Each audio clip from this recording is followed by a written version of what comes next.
In this video, we will be reviewing how to apply for a temporary certificate of occupancy.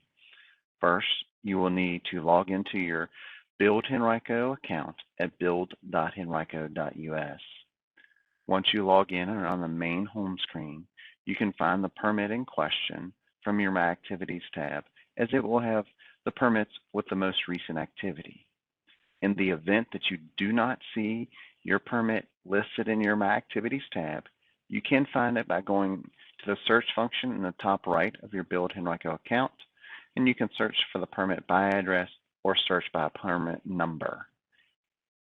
You enter in the permit number and select search.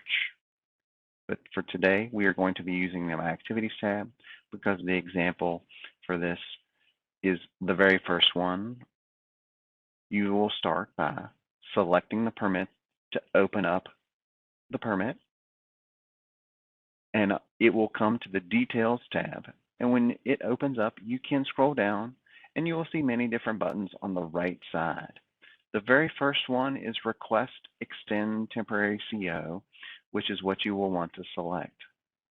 Please keep in mind, as you are applying for a temporary CO, there is a cost of $25.50 that will need to be paid in order for us to review your request. In the event that your commercial permit is located in our enterprise zone, that fee is waived. You will need to fill out each section that we have here, the first one being the items that are not completed. Please give a description of what items are not completed. Secondly, you will need to enter in the reason the work is not completed. And then the third item is the intended course of action to complete the work. Then you will need to enter in an estimated completion date.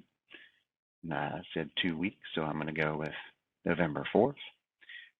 The only time you will need to request an extension is any time beyond your initial request for a temporary CO. So since in this example, this is the first time I have requested a temporary certificate of occupancy, I do not need to select this button. But for example, if come November 4th, I am unable to get my full CO, I will need to request a new one. And you can place a check in the box. A new box will then appear for you to input your reason for the extension.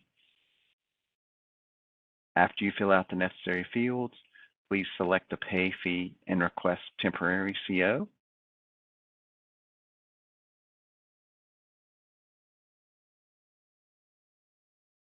And it will take you to our vendor to take your credit card payment or your e-check payment. Select the necessary box for you to input your credit card information. Enter in your credit card number, your CVV number. Enter in the expiration date of your credit card, and then the name of the card holder, and then select Continue. You will then have to place a check in the box to authorize the payment to pay the $25.50. And when you get done submitting, you will receive a confirmation that your TCO request has been successful. One note to please keep in mind after requesting your temporary CO, please ensure that all final building inspections have been requested for your permit, for your building permit, which would include the final building inspection and any necessary outside agencies such as planning, public works, public utilities, fire department, or potentially the health department. If you have any trade permits, please ensure that those also have had their final inspections requested, as we cannot approve a TCO without the final inspections being at least completed initially.